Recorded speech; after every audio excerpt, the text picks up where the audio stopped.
안녕하세요. 김재준입니다. 자, 오늘 행정사 시험 보시느라고 고생하셨고, 오늘 민법이랑 행정법, 행정학 세 과목 보셨죠? 제가 이 후기를 보니까 민법이랑 행정법은 좀 무난했다라고 말씀하시더라고요. 그 말은 공부를 착실하게 하신 분들은 점수가 뭐 7, 80점대는 나왔다는 얘기겠죠. 근데 제가 이제 강의하고 있는 행정학 시험에서는 정말 힘드셨을 것 같아요. 그러니까 공무원 시험으로 출제가 되었다 하더라도 이 문제는 좀 쉽지 않겠다 그 생각이 들더라고요. 자, 그래서 난이도가 많이 올라갔다. 그리고 사실 2024년부터 조금 난이도가 좀 어려워지긴 했었어요. 그것도 제가 어제랑 이틀 전에 이틀간 거쳐갖고 마지막에 이제 파이널 요약 강의를 드렸죠. 그 파이널 요약 강의 때 이 부분은 공무원 시험에 나온 내용이라고 제가 간단하게만 설명드렸던 내용들이 좀 출제가 많이 됐어요. 그래서 아마 마지막 특강까지 꼼꼼하게 좀 보신 분들은 그래도 어느 정도 받으셨을 것 같고, 순수하게 이제 기출문제만 보셨던 분들은 아마 만만치가 않았을 것 같아요. 뭐, 그래도 제 생각은 그래요. 제 생각은 행정법이나 민법에서 뭐 예년처럼 난이도 나왔다고 하니까, 거기서 어느 정도 받으시는 분들은 행정학에서 뭐 40점 뭐 중후반만 나오더라도 합격을 하실 수 있잖아요. 참고 일단 하시고, 하나하나 간단하게만 제가 아직 정답이 공개가 된 상황이 아닌 것 같아요, 지금. 그래서 지금 뭐 저도 가다반 형태로만 말씀을 드릴게요. 첫 번째 문제부터 이 문제 만만치가 않았죠. 문제 만만치가 않았는데, 행정학의 접근 방법인데 신제도주의를 이제 출제를 한 거죠, 그죠? 그러니까 신제도의 접근 방법은 검증된 이런 일반 법칙성보다는 뭐 중범위론 이렇게 좀 가깝겠죠. 선지 1번 틀렸고요.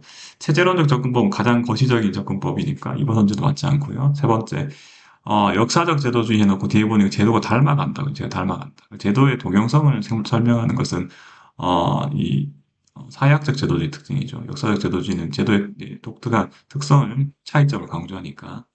여기 정답은 이제, 4번이 4번이죠.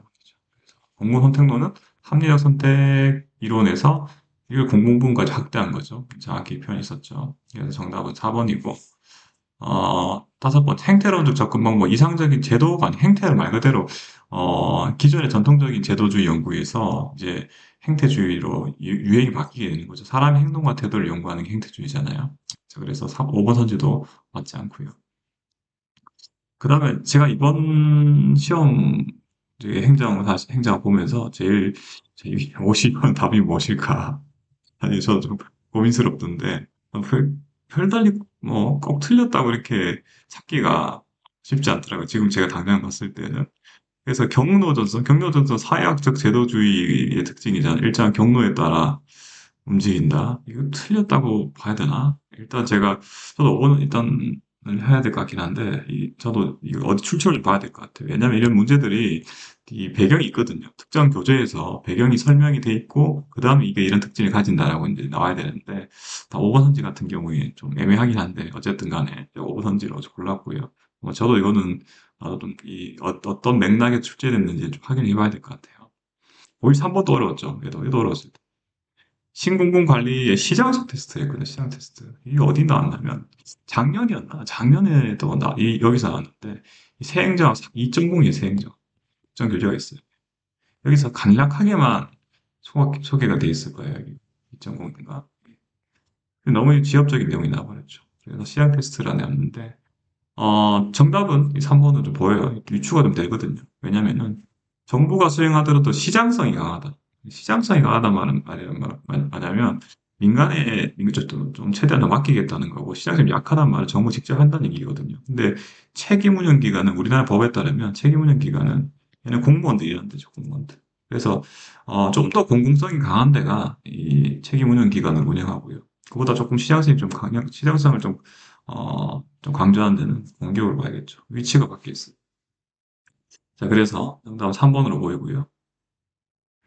앞에 페이지 세 개 문제가 이게 보통 이 시험이 어려운 게 이번 시험 자체가 절대적으로 어려운 것도 있지만 이게 앞에 문제 세 개가 연속으로 어렵게 나오니까 근데 뒤에 문제가 잘 안 읽히는 이 불상사가 발생을 하죠. 그래서 54번 문제 보니까 유거원수론이죠.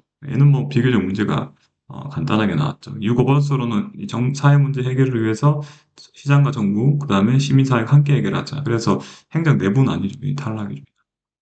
내부적인 것은 신공공 관련 얘기고. 리은은 맞죠? 정부의 계층제보다는 수평적 네트워크 중에 맞고요. 정부의 방향 잡기, 유공원수론이나 신공공 관리론의 공통점이죠. 얘도 맞죠. 리은 디귿 나왔고요. 2번, 여기 3번하고 4번 한 둘 중 하나인데. 리을이 정부 단독의 국정 관리는 아니죠. 한 개죠, 한 개. 그래서 4번이죠. 그러면 이제 일단은 네 문제 풀었는데 두 개가 앞에 굉장히 어려웠고, 첫 번째 문제도 조금 소거하기가 만만치는 않았을 것 같아요. 55번 문제인데 공공선택로 나왔죠. 공공선택이란 기본 과정 특징이 옳지 않은 것은 제가 좀 쉬운 건 이거죠. 방법론적 개인주의 특징 맞고요. 그리고 이 개개인이 합리적이고 이기적인 경쟁리로 가정한 되죠. 맞고. 그다음에 이러한 제도라는 것은 이러한 이 합리적인 이기적인 개인들이 합의하에서 만들어내는 거예요. 맞아요. 다 어차피 제도주의 내용이니까. 그럼 이제 집합적인 결정인데, 그 다음에 단일 조직의 장치인데, 사실은 공공선택론에서는 이 공공선택론 자체가 기존의 어떤 그 전통적인 관료제가 이 독점적인 서비스를 제공하는 걸 문제로 봤거든요. 그래서 분할을 시키자, 많이 쪼개자. 그죠? 그래서 이걸 여러 경쟁을 시키자를 강조했거든요. 그렇기 때문에 단일 조직 장치를 강조한 건 틀렸죠. 그리고 56번이에요. 다음에서 설명하고 있는 공공 서비스 전달 방식, 그나마 이게 좀 쉽게 나왔죠. 민간 부분에 대해서 일정한 구역 내 서비스를 제공할 수 있는 영업권 준다. 예를 들어서 택시 면허, 이 프랜차이즈 방식이죠. 그래서 이거 뭐 쉽게 푸셨을 것 같고요. 57번 문제가, 이것도 좀 꼼꼼하게 보셔야 되죠. 정답은 보자. 1번으로 보여요. 일단 틀린 거 찾아볼게요. 그러니까 합법성이 과거에는 굉장히 좀 뭐랄까요. 딱 엄격하게 강조해 입법국가 시절에는. 그래서 이 절대 군주였던 이 횡포를 방지하기 위해서 의회에서 만들어 놓은 이 법을 철저하게 지키자. 근데 최근에는 이거 조금 더, 이 신축적으로 적용한다. 이게 맞는 표현일 건데, 나머지가 명확히 틀렸어요. 효율성은 위치가 바뀌었죠. 네, 과정적인 거. 그 다음에 효과성은 결과적인 거. 목표 달성도니까. 3번 선지는 대내적 민주성, 우리가 대내적인 거랑 대외적인 걸 구분할 수가 있죠. 대내적인 게 이 행정 조직 내부적으로 이 구성원들의 참여나 이런 걸 강조하는 게 대내적인 거고, 대외적인 게 국민의 참여죠. 대외 바깥에. 그래서 일단 네 번째 수평적 형평, 수직적 형평이죠. 약자에 대한 배려. 위치가 바뀌었죠. 공익 과정설하고 이제 실체설인데, 공익과 사익이 명확하게 구분되는 것은 공익 실체설 관점이죠. 58번 문제. 야, 제가 이 문제도 이 공무원 시험 최근에 구분 문제 어렵게 나온 문제를 또 그대로 가졌어요. 새행정 3.0이라는 교재에 있는 표현을 그냥 가져왔는데, 대신에 조금 유추는 가능해요. 이해 충돌이라는 게 애초에 공익과 관료들이 공무원들 개인의 어떤 사익과 자신 업무 수행할 때 필요한 공익, 이게 충돌하는 거죠. 충돌하는 걸 방지하는 게 사실은 이 이해 충돌 방지법의 목적이거든요. 그래서 이 이제 공직윤리법에 되게 명시가 되어 있고요. 그래서 나와도 1번 선지 그 뜻이 나와 있어요. 직무상 의무랑 개인적 이해 충돌을 의미한다. 그래서 이해 충돌을 규제하기 제도 일반적으로 사후적인 게 아니라 사전적인 틀렸지. 사전적. 예방하는 거죠. 사실 이해 충돌 방지법이라는 법을 아시면 쉬운데 대신에 이거 약간 유추가 필요한 문제죠. 59번 문제. 59번도 50번 풀만 쓸 것 같아요. 이 소거가 좀 가능하니까. 국가재정법에 대한 설명으로 옳지 않은 것은 정부는 이 성인재산죠. 성인재산서를 작성해야 되고요. 그다음 두 번째, 정부가 감사원의 세출 예산 요구에 감액할 때는 재정적 자문위원회 이 회의 좀 생소하시죠? 감사원의 의견 들어야 되는 것은 감사원 행정부 소속이긴 하지만 굉장히 독립성이 강한 헌법기관이란 말이에요. 그래서 재정적 자문위원회가 아니라 국무회에서 의견 듣게 돼 있어 국무회에서. 근데 제 키워드 약집 좀 꼼꼼하게 공부하신 분들은 좀 뭔가 이상한 거 아셨을 것 같고 국무회의에서. 그 다음에 나머지 선지는 그냥 소거가 가능해 맞는 거고. 그 다음에 정부는 감사원의 검사를 거쳐서 다음 연도 월 말까지 국회 결산 보고서 제출. 이건 아시는 거고. 온실가스 감축 이제 도입했다 말씀드렸고 예 해결되고. 그 다음에 정부는 도제출 예산서 작성해야 되고 그 다음에 예산안 첨부 서류에 이를 포함해야 된다. 다 맞는 얘기죠. 자, 그 다음 60번 문제인데, 자, 이것도, 자, 이것도 공무원 시험에도 안 나왔던 것 같은데, 점증진 아시죠? 점증이가 기존 예산이 조금씩 바뀌는 게, 기존 예산 배분에서 조금씩 바뀌는 거 우리는 점증주의라고 하잖아요. 그래서, 이 총체주의랑 이 상반, 이 대척점이 있잖아요. 그래서 인간의 능력 부족으로 인해서 제한 가능성이 맞죠. 완전한 합리성을 가장하고 있는 게 총체주의니까. 그 다음에 전년도 예산 규모에 근거해서 소폭 변화를 내려주네요. 얘도 맞죠. 다 맞아요. 그 다음에 특히나 정치적 합리성이 필요하시죠. 이해 당사자들 간 협상과 적용 등 상호 조정이 중요하다고 하고 대신에 사회 불안정이 높은 경우 예산 결정을 설명하기는 좀 힘들지만 사회 불안이 높다는 말은 크게 상황이 급격하게 바뀌는 거예요. 근데 예산이 조금씩 바뀔 수가 없잖아요. 이 답은 5분 같겠는데 전년 대비 5% 미만의 소폭적 변화를 점증성의 판단 기준한다. 이게 비판이 뭐냐면 어느 정도까지가 점증인지 명확하지가 않다는 게 전용지의 맹점이에요. 그러니까 어디 몇 퍼센트까지가 점증이냐. 이 좀 어렵죠. 자, 그 다음 볼게요. 역시 우리나라 예산제도에 대한 설명을 옳은 것은 첫 번째, 정부는 국회에서 추경이 확정되기 전에 미리 배정을 집행할 수가 없죠. 자, 되는 거. 예산 법률주의가 아니고 우리 예산주의죠, 우리는. 미국이나 이런 데가 예산주의. 우리나라는 그냥 법률주의가 아니죠. 그냥 예산주의죠. 세 번째, 국회는 정부가 제출한 주국의 증액할 때는 정부의 동의를 얻어야 되죠. 증액은 다 동의 필요하다. 감액은 별도의 동의 필요 없지만 나머지 다 우리는 뭐 나머지 선지도 지금 제가 좀 일부 좀 잘랐는데 가해사냐 우리는 준해사치태하고 있죠. 62번이에요. 국가공무원법상 공무원이 준수해야 될 행동기부 업무를 모두 고른 것을 비밀 엄수해야 되고요. 그다음 상관에게 증여할 일 없죠. 증여받아서 상관에게 증여할 일이 없잖아요, 그죠? 소수 상관에게 증여받아 안 되고. 그다음 외국 정부로부터 영예나 증여를 받을 경우에 대통령 허가 필요하다고 제가 어제 이틀 동안 요약 강의 때 말씀드렸죠. 이 영예라는 게 딴 게 아니라 표창장 같은 거라고. 대통령 허가가 필요하다고. 그다음에 이 영리 목적을 하는 겸직 안 되죠. 겸직 안 되죠. 다 맞죠. 그래서 63번 문제 볼게요. 채용시험 효용에 따라 판단 기준에 설명이나 가로안에 내용으로 옳게 작성한 것은 보니까 상관관계네. 기준과의 상관관계 맞죠. 시험 성적이 실적 기준 얼마 부합하는. 그러니까 이 타당성이 알려진 기준과의 이 비교를 하는 거죠. 이 기준 타당성이 기준 타당성. 이게 나왔고요. 그다음 반면에 일관성이 묻었네. 일관성 뭐냐면 신뢰도. 신뢰도. 그래서 정답은 2번이죠. 얘는 그죠. 그 시험을 두 번 본다. 재시험법이라고 하죠. 그다음 64번 문제요.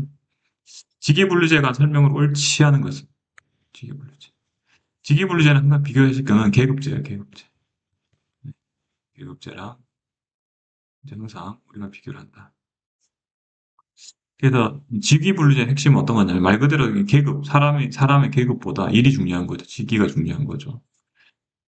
자, 그래서 조직의 직위를 종류와 수준에 따라 분류하는 거 맞고요. 그 다음에 형평성 확보할 수 있죠. 계급제는 이 형평성이 약해요. 보수에 대해서. 그래서 같은 일을 하는데 뭐 어떤 사람은 9급이고 어떤 사람은 8급이고 같은 일을 할 수가 있어요. 그러면 이제 보수가 다르잖아요. 같은 일을 하면. 그래서 계급제는 형평성 문제가 발생할 수 있지만 이 직위분류제는 자리가 중요하기 때문에 자리에 따라서 보수를 다 달리 정해요. 그래서 형평성 확보할 수 있는 맞는 편이고요. 세 번째, 직무 분석 단계에서 직무 종류를 구분해 직렬과 직군을 형성하는 장로이다. 직무 분석 단계. 그래서 직렬로 할 건지 직군을 할 건지 이런 것들은 직무 분석 단계 맞고요. 쭉 읽어보니까 다 맞아요. 문제가 5번이죠. 저기 뒤에 답이 있네. 직위분류제는 인사관리의 탄력성, 신속성 확보가 불리해요. 이게 자주 출제되던 부분이에요. 자주 출제되던 부분인데 국어시험에서는. 그래서 계급제가 탄력성과 신속 확보가 유리하죠. 그래서 이 문제를 풀려면은 계급제를 항상 염두에 두시고 보시면은 정답을 좀 쉽게 볼 수가 있었을 것 같아요. 계급제의 특징이죠. 직위분류제는 딱 그냥 그 사람 데려오면 다른 쓰기 힘들죠. 65번은 교육 훈련 방법인데 딱 보니까 뭐 난 상대방에 대한 이해를 상대방 이해 어제 이틀 전에 강의했는데 감성 훈련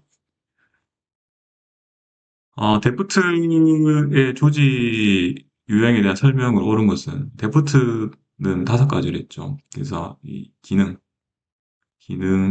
사업, 매트릭스 구조, 그 다음에 이 수평 구조, 그 다음 마지막에 네트워크 구조 이렇게 돼 있죠. 네트워크 구조의 협력 연계는 조직 간의 뿐만 아니라 내에서, 자, 이게 맞는 표현이거든요. 조직 내란 말은 보통 같은 회사 내에서도 네트워크를 형성할 수 있거든요. 예를 들어서 뭐 어디 다른 지역에 있는 뭐 지점과의 연결 이런 것들. 근데 이거 조금 나머지를 좀 소화하시는 게 빨라요. 자, 헷갈려서 좀 자신이 없으면 2번이 수평 구조는 변화가 적고 안전한 환경이 유리한 게 아니죠. 수평 구조 그러니까 여기 오른쪽으로 가면 갈수록 이 저기 유기적인 쪽의 성격이 강하고요. 왼쪽으로 가면 갈수록 기계적인 성격이 좀 강해요. 매트리스 구조는 이중 구조 맞죠? 근데 낭비가 발생을 하는 게 아니라 오히려 인력 사용의 활용을 높일 수가 있죠. 낭비 처리 아니고. 그러니까 기존의 기능 구조 인력 그대로 사용하는 거니까요. 네 번째요. 사업 구조는 사업별 기능 구조, 이 말이 이상하죠. 얘 기능 구조의 설명이죠. 기능 구조.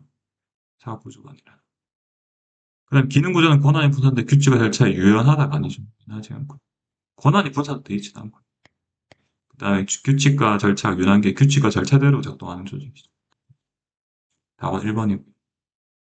67번 문제인데, 야, 이게 나오죠.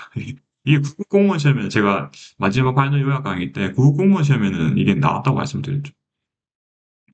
그래서 설명을 옳지 않은 건데, 이 공직봉사 동기 이론은 2번이 핵심이에요. 2번 사실은 좀 핵심이거든요. 그러니까 공공조직에 근로한 사람하고 이 민간조직의 종사자하고 동기구조 차이가 다르다는 거죠. 보통 이제 민간조직 근로자들은 이 금전적인 인센티브가 중요한 거고, 이 공공조직 근로자들, 즉 관리 공무원들 사람들은 동기부여가 다르다는 거. 자, 그래서 정답은 1번이에요. 신공공관리도 외적 보상 과정, 금전적 보상이, 이 내적이라는 게 단계 외적이겠죠. 외적이 다른 게 아니라, 그, 금전적인 보상 생각하시면 돼요. 그래서, 바로 틀렸죠. 공공부문 종사자의 외세적 보상을 강조한다. 내재적이겠죠. 그럼 세 가지로, 이걸 냈네. 그래서 뭐, 일반 사지 보고 취했었으면 답을 나왔을 거고. 합리적 차원의 합리적이라는 말을 해서 이 마치 뭐 공무원이라고 해서 자신의 이익이라는 게 금전적 이익을 말하는 건 아니에요. 좀 헷갈릴 수 있겠지만 금전적 이익은 아니고. 자, 그래서 여기 금전적 이익이 아니면 어떤 거냐면, 예를 들어서 내가 개인적인 차원에서 내가 다른 사람의 영향을 미치고 싶은 어떤 욕구가 있어. 아니면 다른 사람의 요구를 들어주고 싶은 욕구가 있어. 개인적인 이익이잖아. 이거는 금전적 이익은 아니지만. 그래서 이런 것들이 때문에 합리적 차원의 표현을 쓰고 있고요. 68번 문제. 거래적 리더십과 변혁적 리더십 나왔죠. 또 제가 마지막 요약할 때 말씀드렸던 건데. 거래적은 주고받는 관계죠. 그래서 얘는 맞고요. 그 다음에 거래적 리더십은 A에 의한 관리. 평소에는 관리 안 하다가 딱 문제가 있을 때만 관리자가 개입하는 거죠. 세 번째, 거래적 리더십은 지적자를 중시한다. 변혁적 리더십은 개별적 배려를 중시한다. 3번째, 둘 다죠. 이 둘 다 변혁적 리더십에 대한 내용이죠. 영카계질이죠, 영카계질. 영감, 카리스마, 개별적 배려, 지적 자극. 세 가지. 이게 이제 변형적 일수의 특징이죠. 그래서 정답은 3번이고. 69번 문제는 정책 결정에 관한 설명으로 옳은 것은 앨리스는 세 가지죠. 합조건, 합리적, 행정 모형, 조직 과정 모형, 완료 정치 모형이죠. 똘똘 뭉쳐 있다. 마치 한 사람인 것처럼 뭉쳐 있으면 합리 모형, 조직 과정 모형은 느슨하게 연결, 관료 정치 모형은 굉장히 따로따로 권력을 가지고 있다는 사람들이 각자의 어떤 정치적 자아를 보존하는 모형이죠. 그래서 1번 선지는 조직 과정 모형이 아니라 앨리스 모형, 관료 정치 모형에 대한 설명으로 보이고요. 두 번째, 쓰레기통 모형은 조직의 학습과 불확실성 회피. 이거 어떤 거죠? 회사 모형이죠. 회사 모형. 쓰레기통 모형. 쓰레기- 세 번째, 점증명은 정책 대한 선택 가치판을 풀기 어려운 것으로 본다. 아, 이게 어렵네. 이게 맞는 편 같은데. 자, 넘어갈게요. 나머지 볼게요. 만족모형 다수가 해당 정책 합의했는지에 따라 좋은 정책을 결정한다. 얘는 만족모형은 이런 거죠. 적당히 개인적인 차원의 의사결정이잖아, 일단은. 그래서 얘는 탈락이죠. 또 이거는, 이 점증모형에 좀 가깝죠, 점증모형. 세비를 얘기해서 정책에 대한 합의를 했습니다. 혼합주사모형은 초합리성은 누구 거죠? 초합리성은 드로어, 최종모형이죠. 드로어의 최종모형. 최종. 글씨가 좀 잘 안 되는데. 최종모형. 드로어 얘기 들어. 70번이 정책 과정 참여자들에 관한 설명을 옳지 않은 것은 다원주의는 개별적 일 독점한 대표는 제한될 수 이익 집단과 국가의 협력을 강조한다. 국가의 협력? 제한될 수 이익 집단? 이 조합주의. 조합주의. 조합주의. 답이 나왔네. 그죠? 아, 옳지 않은 건가요? 나머지 다 맞겠죠? 네, 네, 맞죠. 자,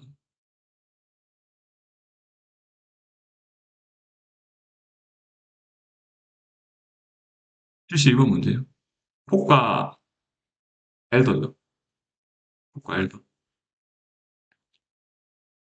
폭과 엘더가 제시한 정책 의제의 설정 순서를 올바르게 나열한 것은 이거죠. 사회 문제가 사회적 쟁점된다면 공중 의제 되고 제도 의제 2번이죠.